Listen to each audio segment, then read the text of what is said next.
आके वोट नहीं देते हैं, किस लालच में आके ऐसे लोगों को वोट देते हैं, हम कभी सवाल नहीं करते हैं।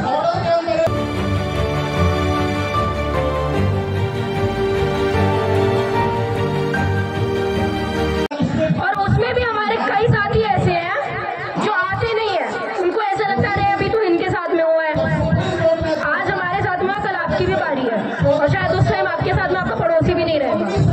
जितने यहाँ पे दिख रहे हैं यही लोग मुखर होकर आवाज आके बोलेंगे। और हर जगह आप देख लीजिए, हर जगह वुमेन्स के साथ तो होता ही होता है, और जो सवाल करते हैं उनको अंदर डाल दिया जाता है। ये चेंज तब होगा जब हम यूनिवर्सिटीज में आएंगे, जब हम यूनिवर्सिटीज में पढ़ेंगे और हमारे पास में उसकी ऑथोरिटी रहेगी। ऑथोरिटी में जो लोग बैठे हुए हैं वो अपना परचम लहरा रहे हैं, एक आइडियोलॉजी स्प्रेड की जा रही है, और यही से बच्चे बढ़ते हैं। यही सारी चीजें देख के ये युवा पीढ़ी आगे जाती है, और उसके बाद अखबार रंग पहन के कावड़ यात्रा में जाते हैं। यही बच्चे जाते हैं और कोई नहीं जाता। दिल्ली यूनिवर्सिटी जैसी प्रेस्टीज यूनिवर्सिटीज में ये सारी चीजें हो रही है, हम लोगों को नहीं पता है।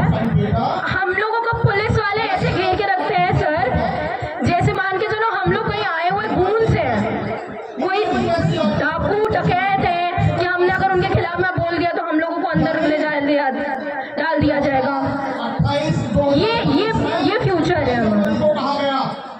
और इसमें भी जैसे गोल्डन दास जी लोग जैसे लोग हैं बहुत कम निकलते हैं। कितने लोग उनके साथ में अभी भी कोई नहीं। ये 1-2 दिन का काम होता है। आप बताइए मुजफ्फरपुर में जो हुआ कितना चला, हाथरस में जो हुआ क्या हुआ, वी नो कि कौन है, कौन करता है, उसके खिलाफ में हम लोग बोलते हैं, 2-3 दिन चलता है फिर खत्म हो जाता है। ये सारी चीजें रोज प्रोटेस्ट करने से नहीं बदलेंगे, ये सारी चीजें हमारी पढ़ाई से बदलेंगी, हमारी एजुकेशन से बनेगी। जो ड्रॉप आउट रेट इतना कम होता जा रहा है हाई यूनिवर्सिटीज में, उससे होता है फर्क तब पड़ता है जब हमारे बच्चे हायर यूनिवर्सिटीज में जाते हैं, हायर एजुकेशन क्लेम करते हैं, तब पड़ता है, तब ये मानसिक सोच बदलती है। इसलिए हमेशा अम्बेडकर जी ने कहा है एजुकेट योरसेल्फ फर्स्ट, बाकी सारी चीजें नेक्स्ट है। Education is the key to each and every problem. और उसके बाद हमारा संसद आता है जहाँ पे हम लोग जाने की बात करते हैं। हम लोग बोलते हैं हमारे लोग पढ़े लिखे, हमारे लोग जाते हैं। हमारे लोगों का drop out rate higher universities में 12% से ज्यादा जाता जा रहा है। क्यों? क्योंकि उनके अंडर में कॉलेजेस हैं, उनके अंडर में यूनिवर्सिटीज हैं, और वो फीस हाइक इतनी करते जा रहे हैं, 30-30 हजार 35-35 हजार एक साल की फीस होती जा रही है।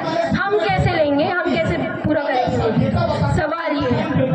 सवाल ये नहीं है कि उनको अंदर डाल दिया गया, उनको बाहर निकालो। उनको आज बाहर निकाल देंगे, कल फिर डाल देंगे। आप प्रोटेस्ट ही करते रह जाओ, बस यही होता रहेगा फिर हमारे साथ में। बाबा साहब अम्बेडकर अमर है, भारत का संविधान जिंदाबाद, जिंदाबाद, भारत का संविधान जिंदाबाद। गोल्डन दास की गिरफ्तारी एक समाज की बेटी को न्याय दिलाने के लिए और अनुसूचित जाति समाज में पैदा होना, और इस देश में हो रहे जो अन्याय है, जो अत्याचार है, उनके खिलाफ आवाज उठाना इस देश के सिस्टम को बिल्कुल रास नहीं आता है। मैंने गोल्डन दास को पर्सनली देखा, हमारे पास जो मिलने आए थे, एससी आयोग में भी वो गए थे, वहां कुछ 300-400 लोगों को लेकर के उन्होंने वहां भी अपनी आवाज उठाई एससी आयोग में कि समाज के हितों को संरक्षित करने के लिए आयोग बना है, यहाँ समाज को न्याय मिलना चाहिए। अब मुजफ्फरपुर का जो ये मसला है, जिसको लेकर के उनको जेल भेजा गया है, निश्चित रूप से ये समाज की जिम्मेदारी है। जो जाबाज साथी अपने समाज की आवाज उठा रहे हैं, अपने समाज की बेटियों को न्याय दिलाने के लिए वो सिस्टम से टकरा रहे हैं। हमारे जैसे, आप जैसे सभी साथी जो अपने आप को अम्बेडकरवादी बोलते हैं, जो अपने आप को समाज का हितैषी बोलते हैं, हम सबकी ये परीक्षा का भी समय है और हमारी ये सामाजिक सामाजिक जिम्मेदारी निभाने का भी समय है। मैं एक संगठन को देखता हूँ, इसके साथ साथ एक सामाजिक कार्यकर्ता के रूप में बाबा साहब के मिशन को सींचने की हर संभव कोशिश करता हूँ। इस लड़ाई में ये गोल्डन दास की लड़ाई नहीं है, समझिए समाज की लड़ाई है। इस देश में राष्ट्रपति अगर बन जाए अनुसूचित जाति का तो दलित राष्ट्रपति कहा जा रहा है। अगर कोई आईपीएस बन जाए तो वो आईपीएस में दलित ही कहा जा रहा है। अगर कोई आदमी चपरासी बन जाए तो चपरासियों के बीच में वो भी दलित ही कहा जाता है। तो इस देश की व्यवस्था में जो जातिगत सिस्टम बनाया गया है, उस सिस्टम में अनुसूचित जाति जनजाति समाज में पैदा होना अपने आप में एक बहुत बड़ी चुनौती है। और इस चुनौती को परम पूज्य बाबा साहब डॉक्टर भीमराव अम्बेडकर ने इतनी मजबूती के साथ इसका जवाब दिया कि उनसे बड़ा योग्य व्यक्ति, उनसे बड़ा कानूनविद, उनसे बड़ा संविधान निर्माता, उनसे बड़ा समाज सुधारक आज तक दुनिया के कोने में कोई पैदा नहीं हुआ। हमारे लिए गौरव की बात है कि हम सब लोग बाबा साहब अम्बेडकर की संतान हैं और हम इस लड़ाई को, जो गोल्डन दास की जो गिरफ्तारी है, ये लड़ाई गोल्डन दास की नहीं है, ये समाज के सिस्टम के खिलाफ एक लड़ाई है। जो सिस्टम हमारे बेटियों के साथ रेप करने में, हमारे लोगों के साथ अत्याचार करने में, सरकार की नौकरी में काम करने वाले लोगों को चार्जशीट देने में, गांव और देहात में रहने वाले लोगों के साथ में अन्याय अत्याचार करने के लिए अपनी शान और शौकत समझता है, ये लड़ाई ये उसके खिलाफ है। तो मैं आज जंतर मंतर पर जो हमारा बहुजन मीडिया ये संघ है, इसने जो आज एक पहल की है, हालांकि ये पहल हमारे संगठनों को करने की हमारी भी जिम्मेदारी में आता है और हम इस लड़ाई को मजबूत करेंगे, इस लड़ाई को आगे ले जाने का काम करेंगे।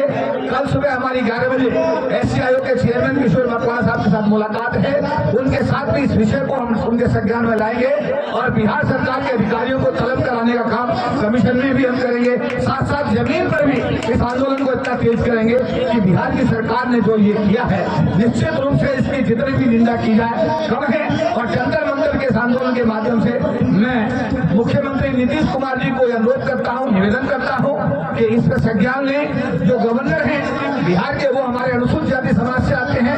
मेरी कोशिश होगी कि मैं आज उनसे भी बात करने की कोशिश करूंगा और चाहूंगा, जल्दी मेरी कोशिश होगी कि जल्दी जल्दी हमारे भाई गोल्डन दास जी की रिहाई हो।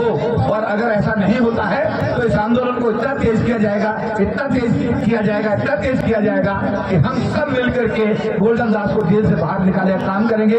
इस आंदोलन का आप लोगों ने आयोजन किया, इसके लिए मैं आप सबका साधुवाद करता हूं। जो हमारा बहुजन मीडिया हब है, मैं विशेष रूप से अंतानी जी, हमारे और दूसरे साथी जिन्होंने भी आज के आयोजन को किया है, समाज की तरफ से आप सब साधुवाद के पात्र हैं। सभी को जय हिंद, नमो बुद्धाय। धन्यवाद।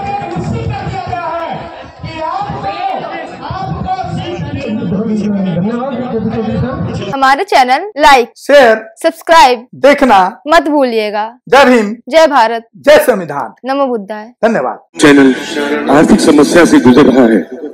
अगर आप बहुजन समाज में बाबा साहेब अम्बेडकर और तथागत बुद्ध की विचारधारा को अधिक से अधिक लोगों तक पहुंचाना चाहते हैं तो हमें आर्थिक सहयोग प्रदान करें, ताकि हम अपने चैनल के माध्यम से देश विदेश में समता, बंधुता, एकता और संवैधानिक अधिकारों को ज्यादा से ज्यादा लोगों तक पहुंचा सके। आप अपनी सहायता राशि नीचे लिखे खाते में जमा करा सकते हैं। खाता धारक गौतम रत्न, खाता संख्या 3169576865 IFSC कोड SBIN 0060336, बैंक भारतीय स्टेट बैंक। आप हमारे बैंक खाते का विवरण स्क्रीन पर भी देख सकते हैं।